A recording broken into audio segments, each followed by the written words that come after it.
حضرت ذوالقرنین رضی اللہ تعالیٰ عنہ، اللہ تعالیٰ نے انہیں زمین میں اقتدار دیا تھا۔ 4 لوگ دنیا میں ایسے ہو چکے ہیں جنہیں اللہ تبارک و تعالیٰ نے پوری دنیا میں اقتدار دیا، ایک وقت میں پوری دنیا کا ایک ہی بادشاہ۔ 2 مسلمان تھے، 2 کافر۔ مسلمانوں میں حضرت سلیمان علیہ السلام اور جناب ذوالقرنین علیہ السلام، اور کافروں میں بخت نصر اور نمرود۔ یہ 2 لوگ ہیں جنہیں اللہ نے پوری دنیا میں اقتدار دیا، اور پھر اس کے بعد آنے والے وقت میں اللہ تعالیٰ امام مہدی کو سارا اقتدار عطا فرمائے گا پوری دنیا کا۔ حضرت ذوالقرنین کے بارے میں 2 روایات ہیں، ایک تو یہ ہے کہ وہ نبی تھے اور ایک یہ ہے کہ نہیں وہ ولی تھے، لیکن مجھے حضرت مولا علی شیر خدا رضی اللہ تعالیٰ عنہ کا قول ملا ہے جس میں آپ نے فرمایا کہ نہیں وہ نبی نہیں تھے، تو اس لیے میرا نظریہ یہی ہے کہ وہ اللہ کے ایک نیک بندے تھے۔ اللہ نے انہیں پوری زمین میں اقتدار دیا۔ وہ ایک مہم پہ نکلے، ان کا ارادہ بنا کہ میں ذرا دنیا کا چکر لگاؤں، تو انہوں نے سفر شروع کیا کہ میں دیکھوں ذرا سورج غروب کہاں ہوتا ہے۔ تو فرماتے میں پہنچا، بڑا گیا، لیکن میں اس مقام تک پہنچ گیا جہاں سورج غروب ہوتا ہے، تو پھر میں نے دیکھا کہ ایک سیاہ کنواں ہے جس کے اندر جا کے وہ چھپ گیا ہے، لیکن رب کریم کی اس حقیقت تک میں پہنچ سکا نہیں۔ پھر آپ فرماتے ہیں کہ میں آگے نکلا تو مجھے ایک قوم کے بارے میں بتلایا گیا جو بڑی خونخوار قوم تھی، بڑی خونخوار، اس کو یاجوج اور ماجوج کہا جاتا ہے۔ یہ قوم اتنی خونخوار تھی کہ یہ درندوں کو بھی کھا جایا کرتی تھی، اتنے لمبے چوڑے ان کے قد تھے، اتنے زیادہ طاقتور تھے کہ سانپ اور بچھو بھی کھا جاتے تھے۔ یہ نکلا کرتے تھے سبزے کے دنوں میں تو ساری کھیتیاں اجاڑ جاتے تھے، ہر چیز تباہ کر جاتے تھے، حتیٰ کہ انسانوں تک کو کھا جاتے تھے۔ تو حضرت ذوالقرنین جب وہاں پہنچے، اللہ تبارک و تعالیٰ نے انہیں ان مظلوم لوگوں کا مددگار بنایا جن پر یاجوج اور ماجوج کی قوم ظلم کرتی تھی۔ انہوں نے آپ سے کہا کہ حضور مہربانی فرمائیں، اس قوم سے تو ہماری جان چھڑائیں۔ آپ نے فرمایا تم میری مدد کرو۔ انہوں نے کہا حضور کس طرح؟ فرمایا بس جسمانی طور پر میری مدد کرو۔ تو آپ نے پھر وہاں ایک دیوار بنائی، لوہا کاٹ کر، سیسا پگھلا کر، پتھر ڈال کر ایک بڑی موٹی تازی دیوار بنائی، اور اتنی اونچی بنائی، اور پھر اس کے چاروں جانب آگ جلائی تاکہ وہ لوہا اس طرح پگھل جائے کہ وہ دیواروں کے ساتھ چپک جائے، تاکہ کوئی آدمی پیر رکھنا چاہے تو پیر رکھ کے اس پہ چڑھ نہ سکے۔ آپ نے وہ دیوار بنائی۔ اب اس قوم کا حال یہ ہوا کہ وہ اس کے اندر قید ہیں، وہ صبح جب اٹھتے ہیں تو اس کو توڑنا شروع کرتے ہیں، توڑتے رہتے ہیں، تو جب شام ہوتی ہے تو ان میں سے ہر روز ایک شخص کہتا ہے اتنی رہنے دو، باقی کل کریں گے، لیکن جب وہ سویرے اٹھتے ہیں تو اللہ تعالیٰ اس دیوار کو پھر سے مضبوط فرما دیتا ہے۔ نبی کریم علیہ السلام نے فرمایا قرب قیامت میں ایک وقت آئے گا، قیامت کے قریب جا کے ایک ٹائم ایسا آئے گا کہ اس مخلوق میں سے ہی ایک شخص پکارے گا اور پکار کے کہے گا کہ اب سو جاؤ انشاءاللہ۔ اللہ ان کی زبان پہ جاری کہے گا اب سو جاؤ اور سویرے انشاءاللہ یہیں سے شروع کریں گے۔ تو فرمایا وہ چونکہ انشاءاللہ کہیں گے تو پھر اللہ تبارک و تعالی اگلے دن اس دیوار کو وہیں پہ رکھے گا جہاں رات کو انہوں نے اسے چھوڑا تھا۔ اگلے دن وہ توڑیں گے تو دیوار ساری ٹوٹ جائے گی، اور پھر اللہ تبارک و تعالیٰ کا فضل ہوگا تو مسلمان کی طرف وہ بڑھیں گے، وہ قتل و غارت کریں گے، پھر سے وہی درندگی کریں گے۔ تو پھر حضرت عیسیٰ علیہ السلام ان کے لیے دعا کریں گے، تو دعا کا یہ حال ہوگا کہ ان کے وجود پر کچھ ایسی چیزیں برآمد ہوں گی جن کی وجہ سے وہ مر جائیں گے، ختم کر دیے جائیں گے، قیامت کے قریب جا کے وہ دوبارہ آئیں گے۔ اس کے بعد پھر اللہ تبارک و تعالیٰ نے سورہ کہف کی آخری آیات میں 7 سمندر اور ان جیسے اور بھی آ جائیں، فرمایا 7 سمندر ہوں اور ان جیسے اور بھی آ جائیں اور مل کر وہ روشنائی بن جائیں تو میرے رب کے کلمات ختم ہونے سے پہلے سمندر ختم ہو جائیں گے۔ اور آخری آیت میں اللہ تعالیٰ نے فرمایا کہ اے رسول صلی اللہ تعالی علیہ وسلم آپ کہہ دیجئے کہ میں تمہاری طرح ہی ایک بشر ہوں، انا بشر مثلکم، میں بھی تمہاری طرح ایک۔ اب مثلکم کا بہت سارے لوگوں نے ترجمہ اپنی طرح کا کر لیا ہے، حالانکہ حضور صلی اللہ تعالی علیہ وسلم نے فرمایا کہ بشر ہونے میں تمہاری طرح ہوں، رسول ہونے میں تمہاری طرح نہیں، اللہ کا حبیب ہونے میں تمہاری طرح۔ اور وہ یہ جو میں کہہ رہا ہوں نا نہیں، تو یہ صحیح بخاری کے لفظ ہیں، حضور نے فرمایا ایکم مثلی، کون ہے تم میں جو میری طرح ہو؟ اور تو اپنے رسول کے بارے میں یہ کہے کہ بکریاں چرا رہے تھے تو معاذ اللہ انہیں پتہ ہی نہیں تھا کہ میں نبی بن جاؤں گا، ایسی کوئی بات نہیں۔ اعلیٰ حضرت فرماتے ہیں اللہ اللہ وہ بچپنے کی پھبن، یعنی بچپن میں بھی رنگ ڈھنگ نرالے تھے میرے رسول کے۔ اللہ اللہ وہ بچپنے کی پھبن، اس خدا بھاتی صورت پہ لاکھوں سلام، اس خدا بھاتی صورت پہ۔ اور مرحوم اعظم چشتی نے بھی ایک جملہ بڑا خوبصورت کہا، اس نے کہا تیری حیات پاک کا ہر لمحہ پیغمبر لگے۔ انہوں نے اپنے چچا کو بے جان بتوں کی عبادت سے روکا، عذاب الہی سے ڈرایا۔ اس نے کہا کہ آپ ہمیں ہمارے خداؤں سے پھیرنا چاہتے ہیں، اس سے رک جائیں ورنہ ہم آپ کو سنسار کر دیں گے۔ ابراہیم علیہ السلام نے کہا کہ میں آپ کے لیے اپنے رب سے استغفار کرتا رہوں گا، وہ مجھ پر بہت مہربان ہے۔ تو اللہ تبارک و تعالیٰ نے انہیں اسحاق علیہ السلام بیٹے اور یعقوب علیہ السلام پوتے کی بشارت دی، اور یہ بھی فرمایا کہ یہ دونوں نبی بھی ہوں گے۔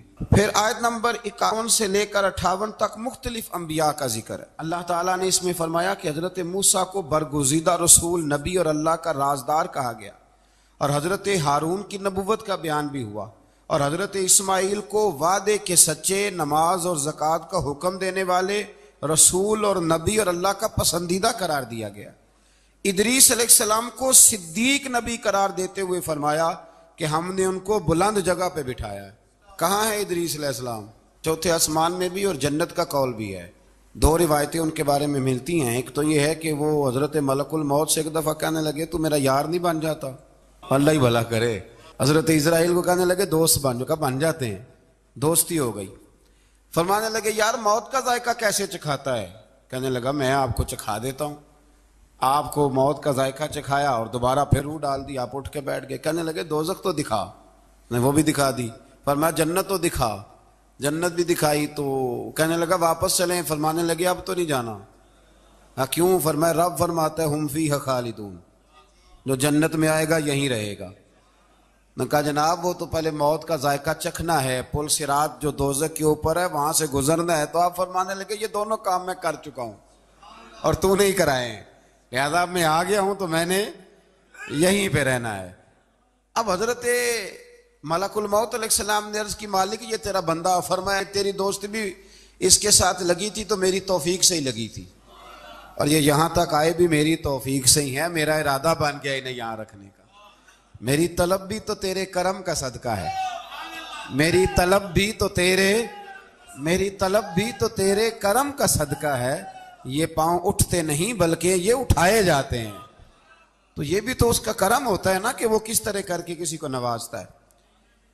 آیت نمبر 59 میں اللہ تعالیٰ کے فرما بردار اور سرکش بندوں کے احوال اور جو ان کے آخرت میں احوال ہوں گے ان کا ذکر کیا گیا ہے۔ آیت نمبر 66 میں بتایا گیا ہے کہ منکرین آخرت حیات بعد الموت کے بارے میں ہمیشہ شک میں مبتلا رہے۔ انہیں یقین ہونا چاہیے کہ مرنے کے بعد دوبارہ وہی خالق زندہ کرے گا جس نے پہلی بار بغیر کسی نام و نشان کے پیدا کیا۔ آیت نمبر 76 میں بتایا کہ جو لوگ گمراہی میں مبتلا ہیں ان کے ابتلا میں اضافے کے لیے مہلت کی مدت بڑھا دی جاتی، اور جو ہدایت یافتہ ہیں ان کو مزید استقامت نصیب ہوتی ہے۔ اللہ کے ہاں ثواب اور انجام خیر کے اعتبار سے باقی رہنے والی نیکیاں سب سے زیادہ بہتر، ایسی نیکیاں کریں جو باقی رہیں ہمیشہ، کیا کہتے ہیں صدقہ جاریہ۔ آیت نمبر 81 میں فرمایا کہ مشرکین اس امید پر اللہ کے سوا معبودان باطل کی عبادت کرتے ہیں کہ مشکل میں ان کی مدد کریں گے۔ فرمایا ہرگز نہیں، وہ ان کے دشمن بن کے عبادت کا انکار کریں گے۔ آیت نمبر 88 میں بتایا کہ کفار نے اللہ کی طرف اولاد کی نسبت کر کے نہایت سخت بات کی۔ یہ تو اتنا سنگین جرم ہے کہ اس سے آسمان پھٹ پڑے، زمین شک ہو جائے اور پہاڑ ریزہ ریزہ ہو جائیں۔ مزید فرمایا کہ آسمان اور زمین میں جو کوئی بھی ہے سب اللہ کے حضور بندے بن کے حاضر ہوں گے۔ آیت نمبر 97 میں فرمایا جو لوگ ایمان لائے اور نیک کام کیے عنقریب رحمان لوگوں کے دلوں میں ان کی محبت پیدا فرما دے۔ یہ جو شرک والا معاملہ ہے نا، یہ بڑا سادہ سا ہے۔ کچھ لوگ آج نئے فلسفی اٹھے ہیں تو وہ کچھ عجیب و غریب سی باتیں دہریوں جیسی کرنے لگے ہیں، اور بعض مضامین ہم دیکھتے ہیں تازے جو چھپتے ہیں ان کے اندر بھی وہ اشارتاً کنایاتاً مذہب کی بنیاد پر تقسیم نہیں ہونی چاہیے، انسان بحیثیت انسان قابل تکریم ہے۔ تو ایک بات سمجھ لیں کہ جو مکان کی رجسٹری آپ کے نام ہے اگر کوئی اور دعویٰ کرے اس کا تو آپ کو برداشت ہے؟ یہ ہو نہیں نہ سکتا میاں۔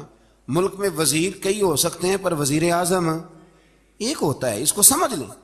تو جب اللہ کی توحید میں کسی کو شریک ٹھہراتا ہے تو وہ بہت بڑا جرم کرتا ہے، وہ بہت بڑا جرم کرتا ہے۔ یوں سمجھ لیں کہ جیسے آپ کی 5 مرلے کی زمین پہ کوئی آ کے قبضہ کرے، اسے مار دینے کو دل کرتا ہے۔ اس لیے یہ ساری زمین رب کریم کی ہے، آسمان و زمین کا خالق اور مالک۔ تو شرک ناپسندیدہ بات، ناپسندیدہ۔ سورہ طٰہٰ شروع ہوتی ہے۔ اس سورہ طٰہٰ میں نبی پاک صلی اللہ تعالی علیہ وسلم کو رب کریم نے فرمایا کہ محبوب قرآن اس لیے نازل نہیں کیا تھا کہ آپ مشقت میں پڑ جائے۔ نبی کریم لمبی لمبی نمازیں پڑھتے تھے، لمبی لمبی۔ تو قرآن مجید نے کہا طٰہٰ ما انزلنا علیک القرآن لتشقیٰ، محبوب قرآن اس لیے نازل نہیں کیا کہ آپ مشقت میں پڑ جائیں۔ حضور لوگوں کو بڑی جد و جہد کے ساتھ دین کی طرف بلاتے تھے، تو کہا محبوب قرآن اس لیے نازل نہیں کیا تھا کہ آپ مشقت میں پڑ جائیں، آپ تو مشقت کرنے لگ گئے۔ وہ یا رب اپنے محبوب کو کہہ رہا ہے، جیسے سورہ مزمل میں بات ہوئی نا کہ محبوب تھوڑا آرام بھی فرما لیا کر، محبوب تھوڑا آرام بھی فرمائے۔ پھر فرمایا کہ یہ قرآن نصیحت کے لیے نازل ہوا ہے، اور اللہ ظاہر و باطن سب کو جانتا ہے، اور وہ وحدہ لا شریک ہے، اور سارے اچھے نام اسی کے ہیں۔ آیت نمبر 10 میں فرمایا کہ مدین سے واپسی کے سفر کے دوران موسیٰ علیہ السلام اس واقعے کا بیان کیا کہ وہ اپنی جگہ پر رکے ہوئے تھے، تو وہیں انہیں غیب سے ندا آئی کہ اے موسیٰ میں آپ کا رب ہوں، آپ وادی مقدس میں ہیں تو ادباً اپنے جوتے اتار دیجئے، میں نے آپ کو چن لیا ہے، میرے پیغام وحی کو توجہ سے سنیے، میں اللہ وحدہ لا شریک ہوں، میری بندگی کیجیے، میری یاد کے لیے نماز قائم کیجیے، قیامت آنے والی ہے، اسی کی طرف آپ توجہ فرمائیے۔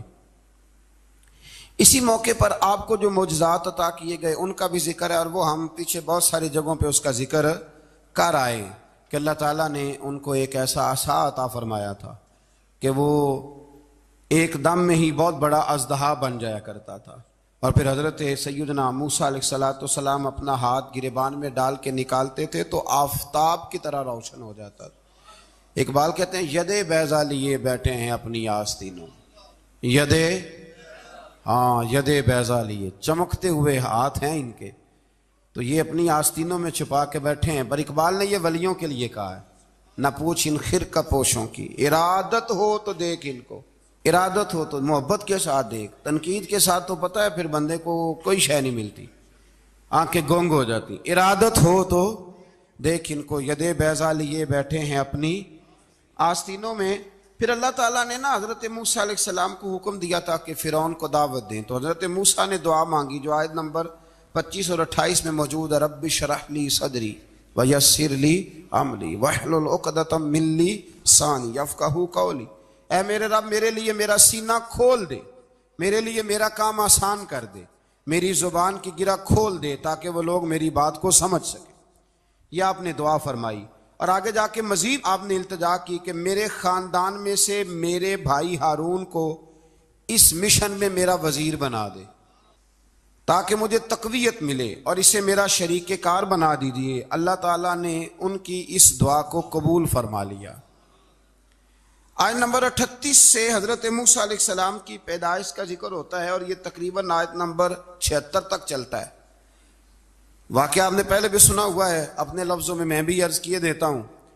فرعون کو اس نے وہ خواب دیکھ لیا تھا کہ ایک ستارہ اٹھے گا اور پھر وہ گرے گا تو میری ساری سلطنت کو تباہ کر دے گا۔ نجومیوں سے اس نے پوچھ لیا، اس نے کہا کہ ایک بچہ پیدا ہوگا جو تیری سلطنت کو تباہ کرے گا۔ چاہیے تو یہ تھا کہ وہ توبہ کرتا، لیکن اس نے کیا کیا کہ اس نے بچوں کو قتل کرانا شروع کیا۔ یذبحون ابناءکم، ذبح کرا دیتا تھا تمہارے بیٹوں کو، اور بچیوں کو وہ زندہ رکھتا تھا۔ اللہ تبارک و تعالیٰ کی قدرت دیکھیے، رب بڑا ہی کریم ہے۔ آپ یقین کریں مولا کے دینے کے انوکھے ہی انداز ہیں۔ یعنی حضرت موسیٰ کوہ طور کے پاس آگ لینے جائیں تو اللہ تبارک و تعالیٰ پہلی وہی فرما کے نبی بنا لے۔ بھائی حضرت یوسف کو کنویں میں ڈالے تو رب وہاں سے نکال کے مصر کا حکمران بنا دے۔ وہ بڑا ہی بے نیاز ہے، مولا کے دینے کے انداز بڑے ہی انوکھے ہیں، وہ بڑے انوکھے انداز میں نوازتا ہے۔ تو حضرت موسیٰ جب پیدا ہوئے تو ان کی والدہ نے پتہ کیا کیا، ان کو ایک صندوق میں بند کر کے دریا میں بہا دیا۔ اب دریا میں بہتے جا رہے ہیں تو ماں تھی تو پریشان بھی ہو گئی، ان کی ہمشیرہ کو کہنے لگی ذرا دھیان رکھنا کدھر جاتے ہیں۔ حضرت موسیٰ علیہ السلام دریا میں بہتے بہتے نا فرعون نے نا دریا کے کنارے مکان بنایا ہوا تھا. آپ کو پتہ ہے بادشاہوں کا ذوق ہوتا ہے. آج کل ہمارے جو حکمران ہیں انہوں نے اس کا نام فارم ہاؤس رکھا ہوا ہے, میرا فارم ہاؤس, اور پرانے زمانے میں لوگ ڈیرا کہتے تھے. تو اس نے بھی اس طرح کا فارم ہاؤس بنایا ہوا تھا. وہاں پہ حضرت موسیٰ علیہ السلام تیرتے ہوئے تابوت کے اندر, صندوق کے اندر جا رہے ہیں. فرعون اور ان کی بیوی حضرت آسیہ بے اولاد تھیں, بڑی تڑپ تھی بیٹے کی, وہ بھی وہاں کھڑی تھی. صندوق تیرتا ہوا آیا تو فرعون نے کہا کہ جاؤ پکڑ کے لاؤ دیکھو کیا ہے. جب وہ لے کے آئے نا تو آپ کی ہمشیرہ جو نگرانی کر رہی تھی پریشان ہو گئی کہ یہ تو اس کے ہاتھ لگ گئے, یہ تو اب مار ڈالے گا. لیکن جب خوبصورت اور چمکتا ہوا بچہ دیکھا تو بی بی آسیہ کہنے لگی یہ بنی اسرائیل کا ہے ہی نہیں, یہ تو پتہ نہیں کہاں سے بہتا ہوا یہاں آ گیا ہے, تو ایسے ہی چھوڑ, یہ پتہ نہیں کہاں سے رکھ نہ لیں. تو حضرت موسیٰ علیہ السلام وہ کہنے لگا نہیں انہی کے ہیں, موسیٰ علیہ السلام اسی کے ہیں. تو آسیہ کہنے لگی تیرے تو سر پہ نا بس بھوت ہی سوار ہو گیا, ہر وقت وہی لوگ تجھے یاد رہتے ہیں, پتہ نہیں کہاں سے بہ کے آیا. اب رکھ لیا, مان گیا فرعون. آپ فرعون کے گھر میں جو اس لیے بچے مروا رہا تھا کہ میری سلطنت حضرت موسیٰ پیدا نہ ہو جائیں, تو اسی کے گھر میں پرورش پانے لگے, اسی کے گھر میں. اب عورتیں منگائیں گئی دودھ پلانے کے لیے, تو حضرت موسیٰ علیہ السلام کسی بی بی کا دودھ نہیں پیتے, تو آپ کی ہمشیرہ نہ وہیں دائیں بائیں گھومتی رہتی. تو کہنے لگی جناب آسیہ سے کہ میں ایک بی بی کو جانتی ہوں, بڑی صاف ستھری ہے, مجھے امید ہے یہ بچہ اس کا دودھ پیے گا. تو فرعون کہنے لگا دوڑ کے لا. تو وہ اپنی والدہ کو لے کے آئیں تو حضرت موسیٰ نے فوراً دودھ پینا شروع کر دیا. فرعون کو پھر تھوڑا شک ہوا. ایک روایت یوں بھی لکھی ہے بعض لوگوں نے کہ فرعون ایک دن اٹھایا ہوا تھا حضرت موسیٰ کی, ابھی تھوڑی سی عمر تھی, تو آپ نے اس کی داڑھی پکڑ کے تو ایک گھونسا دے مارا. جلالی تو شروع سے ہے نا. تو کہنے لگا آسیہ تو مان نہ مان, یہ بچہ وہی ہے. تو حضرت بی بی آسیہ کہنے لگی کہ تجھے غلط فہمی ہے, یہ وہ نہیں ہے. اس نے کہا دیکھو نا, یہ تو اٹھاتی ہے تو پیار کرتا ہے, اور میرے جب قریب آتا ہے تو اس کے لب و لہجے میں تلخی محسوس کرتا ہوں. اس نے کہا بچوں کو کیا پتا. خیر ایک طرف اس نے کھانے پینے کی چیزیں رکھ دی, ایک طرف انگارے رکھ دیے. وہ بھی حضرت آسیہ کہتی ہیں کہ تجھے سمجھ آئے بچے بچے ہوتے ہیں. حضرت موسیٰ بچے تو تھے, پر تھے تو اللہ کے نبی نا, اللہ کے نبی تھے. جب اس نے کہا نا یہ بچے ہیں, تو حضرت موسیٰ علیہ السلام بجائے انگاروں کی طرف جانے کے نبی تھے, وہ سیدھے کھانے پینے والی چیزوں کی طرف بڑھنے لگے. فرعون کہنے لگا آپ بتا. اللہ تعالیٰ نے حضرت جبریل کو بھیجا, انہوں نے کہا ادھر نہیں جانا, آپ ادھر جائیے. تو آپ آگ کی طرف گئے اور ایک کوئلہ اٹھا کے زبان پہ رکھ لیا. تو آسیہ کہنے لگی سمجھ آئی, بچے کو کیا پتا کدھر جانا ہے کدھر نہیں جانا. اگر وہ اتنا ہی خیال ہوتا, وہی بچہ ہوتا تو آگ. اور بعض مفسرین نے لکھا ہے یہ جو حضرت موسیٰ دعا مانگتے تھے نا رب اشرح لی صدری ویسر لی امری, یہ وہ آگ کا انگارہ جب کوئلہ منہ میں رکھا تھا نا, تو اس کی وجہ سے زبان میں کچھ لکنت آ گئی. تو آپ دعا کرتے تھے کہ یا اللہ میری زبان کی وہ بند گرا کھول دے, تاکہ میں کھل کے فرعون کے سامنے بات کر سکوں. وہیں حضرت موسیٰ پلنے لگے, وہیں پلے, وہیں جوان ہوئے, وہیں اللہ نے ساری دولتیں دی. بہن بھی ملی, ماں بھی ملی, اور سارے عزیزوں کا پیار بھی ملا. اسی گھر کے اندر اللہ نے پرورش کر کے فرعون کے ظلم سے بنی اسرائیل کو نجات عطا فرمائی. آج نمبر 77 سے موسیٰ علیہ السلام کو حکم ہوا کہ راتوں رات بنی اسرائیل کو لے کے نکل جائیں. انہیں اللہ کی طرف سے یقین دلایا گیا کہ ان کے لیے سمندر میں خشک راستہ نکال لیا جائے گا. فرعون نے ان کا تعاقب کیا اور سمندر میں غرق کر دیے گئے. اس مقام پر اللہ تعالیٰ نے بنی اسرائیل پر اپنے احسانات کا ایک بار پھر ذکر فرمایا.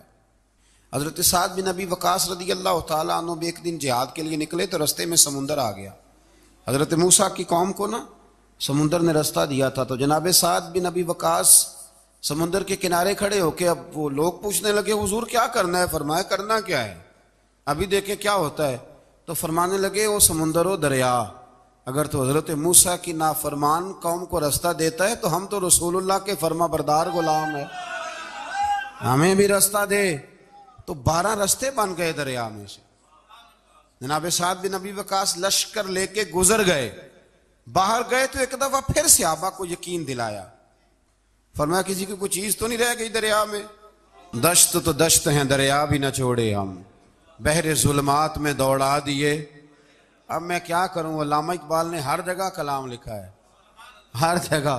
آپ کو پتہ نا ایک صاحب مجھے بھی سمجھا رہے تھے, میں نے جمعے میں بھی وضاحت کی, کہنے لگے آپ اقبال کی بڑی تعریفیں کرتے ہیں. میں نے کہا مجبوری ہے، وہ کام ہی تعریفوں والے کرتے ہیں تو ہو جاتی ہیں، کیا کیا جائے. آمدام برسر مطلب. تو حضرت سعد بن ابی وقاص نے پوچھا کچھ رہ تو نہیں گیا؟ کہا جناب پیالہ رہ گیا میرا مٹی کا دریا میں. تو حضرت سعد بن ابی وقاص کہنے لگے کوئی مسئلہ نہیں، ہم رسول اللہ کے غلام ہیں. اور اس پر بڑی دلائل ہیں، وقت نہیں ہے آگے بڑھنا ہے. فرمایا او دریا، او ہمارا پیالہ تو واپس کر دے. تو ایک لہر آئی تو پیالہ بھی کنارے پہ پھینک گئی. تو اللہ تعالیٰ نے حضرت موسیٰ علیہ السلام کو کی قوم کو وہاں سے نجات دی. آیت نمبر 85 سے سامری کا ذکر ہے. سامری ایک جادوگر تھا. جب حضرت موسیٰ علیہ السلام تشریف لے گئے نا کوہ طور پہ، تو اس نے نا سونے کا ایک بچڑا بنا دیا تھا، اور اس کے منہ میں ایسی تاریں اس نے لگائی تھیں کہ جب ہوا چلتی تھی تو وہ تاریں بجتی تھیں. مفسرین نے لکھا ہے. تو بنی اسرائیل والوں کو یہ کہتا تھا دیکھو یہ بولتا ہے. تو بڑے کمزور ایمان کے لوگ تھے، اس طرف متوجہ ہو گئے. حضرت موسیٰ علیہ السلام واپس آئے تو انہوں نے پوچھا کہ یہ ماجرا کیا ہے. تو اس نے کہا کہ میں نے نا حضرت جبریل علیہ السلام کا گھوڑا جب چل رہا تھا تو ان کے پاؤں سے جو مٹی لگ رہی تھی وہ مٹی میں نے تھوڑی اٹھا لی تھی، اور وہ میں نے اس کے منہ میں رکھی ہے، جس کی وجہ سے اس کے منہ سے آواز ہے. وہ مٹی کب اٹھائی تھی وہ بھی لکھا ہے مفسرین نے کہ حضرت موسیٰ علیہ السلام نے جب کہا نا بنی اسرائیل والوں کو کہ گھوڑے ڈالو اندر، حالانکہ رستے بن بھی گئے تھے، پھر بھی کہنے لگے ایسا نہ ہو کہ اندر جائیں تو پانی پھر آ جائے. تو یہ جاتے نہیں تھے، ڈرتے تھے، کمزور ایمان کے لوگ تھے نا. اصل مسئلہ نا اندر کا ہے. آپ یقین کریں یہ بڑی با کمال بات ہے. میں تو اس نتیجے پہ پہنچا ہوں تھوڑی سی زندگی گزار کے کہ یقین اگر مضبوط ہو نا تو انسان کی زندگی کا ہر کٹھن رستہ آسان ہو جاتا ہے. لیکن جن لوگوں کے اندر مسائل بہت زیادہ ہوتے ہیں ان کے لیے بیرونی کوئی کام کرنا بھی بڑا ہی مشکل ہوتا ہے. تو یہ لوگ کہنے لگے کیسے اندر جائیں گے تو پھر نہ پانی مل جائے. تو حضرت جبریل امین آئے گھوڑی پہ بیٹھے ہوئے، انہوں نے آگے آگے گھوڑی دوڑائی. تو آگے گھوڑی دوڑی تو ان کے گھوڑے خود بخود پیچھے دوڑ پڑے. حضرت سیدنا جبریل کی گھوڑی جہاں پیر رکھتی تھی وہاں سے سبزہ اگتا تھا. سامری جادوگر تھا، حیرت انگیز چیزوں کو جمع کر لیتا تھا. اس نے وہ جمع کر کے رکھ لی اور بچڑا بنا دیا. تو حضرت موسیٰ علیہ السلام نے جب اس سے پوچھا تو اس نے یہ بات بتائی اور کہنے لگا یہ تدبیر مجھے میرے نفس نے سجائی تھی. حضرت موسیٰ نے اس سے کہا تو یہاں سے چلا جا، زندگی میں تیرے لیے وحشت کی سزا ہے اور تیری سزا کا وقت آخرت میں مقرر ہے. وحشت کا بھی عذاب ہوتا ہے کچھ لوگوں کو وحشت کا عذاب یہ ہوتا ہے، یعنی انسان ہر وقت خوف زدہ رہے. آیات بتاتی ہیں کہ اس پر کون سا عذاب ہے، اس پر ایک وحشت طاری رہے. اللہ سے دعا مانگیں اللہ تبارک و تعالی ان ساری آزمائشوں سے ہمیں محفوظ فرمائے. اسی تسلسل میں پھر قیامت اور سور پھونکے جانے کا ذکر ہے. آیت نمبر 105 سے فرمایا کہ لوگ آپ سے پہاڑوں کے متعلق سوال کرتے ہیں، آپ ان سے کہہ دیجئے میرا رب انہیں ریزہ ریزہ کر دے گا اور پوری زمین ہموار میدان کی طرح ہو جائے گی. آیت نمبر 109 میں قیامت کی ہولناکیوں کا ذکر ہوا اور فرمایا آج اللہ کی بارگاہ میں کسی کو مجال شفاعت نہیں ہوگی سوائے اس کے جسے وہ اذن شفاعت عطا کرے اور جس کے قول سے وہ راضی ہو. آیت نمبر 110 سے اکڑی گردنوں کے حی و قیوم کے سامنے جھکنے، ظالموں کے نامراد ہونے اور مومنین صالحین کے کامیاب ہونے کا ذکر ہے. آیت نمبر 114 میں علم میں اضافے کی تعلیم کے لیے دعا ارشاد فرمائی گئی ہے جو بڑی معروف ہے، رب زدنی علما. آیت نمبر 115 سے اس بات کا ذکر ہے کہ آدم علیہ السلام جو جنت میں درخت کے قریب چلے گئے تو یہ ان کی بھول اور اجتہادی خطا تھی. اللہ نے خود وضاحت فرما دی اور انہوں نے قصداً اللہ کے حکم کی نافرمانی نہیں کی. آدم علیہ السلام کو جنت میں داخل کر کے بتایا کہ یہاں نہ بھوک لاحق ہوگی، نہ بے لباسی ہوگی، نہ پیاس لگے گی، نہ ہی دھوپ کی تپش محسوس ہوگی، اور یہ کہ آپ اپنے دشمن شیطان کی چالوں سے بچے رہیں گے. اس مقام پر قرآن نے اس موضوع کو پھر بیان کیا کہ شیطان نے وسوسہ ڈالا اور مخلص اور ہمدرد کا روپ دھار کر ان کو بہکایا. انہوں نے ممنوع درخت سے کھا لیا سو ان کے ستر کھل گئے اور جنت کے پتوں سے اپنے ستر کو ڈھانپنے لگے. پھر اللہ نے ان کی توبہ قبول کی اور جنت سے زمین پر بھیج دیا. آیت نمبر 124 سے اللہ تعالیٰ نے فرمایا جو ہماری یاد سے غافل رہے گا ہم اس کے لیے معیشت تنگ کر دیں گے. ومن اعرض عن ذکری فإن له معیشۃ ضنکا، جو ہماری یاد سے غافل ہوگا اس کے لیے زندگی اس پر اللہ تبارک و تعالی ہر وقت اپنی یاد کی توفیق عطا فرمائے۔ آیت نمبر 130 سے اللہ تعالیٰ نے ارشاد فرمایا ان کی باتوں پر صبر کیجیے، سورج کے طلوع اور غروب ہونے سے پہلے اپنے رب کی حمد کے ساتھ تسبیح پڑھتے رہیے، اور رات کے بعض اوقات میں اور دن کے حصوں میں بھی تسبیح پڑھتے رہیے، تاکہ آپ کا رب راضی ہو جائے اور آپ بھی راضی ہو جائیں۔ مزید فرمایا کہ اپنے اہل خانہ کو نماز کا حکم دیں اور خود بھی نماز پر قائم رہیں، اور نیک انجام صرف تقوی پر کاربن لوگوں کے لیے۔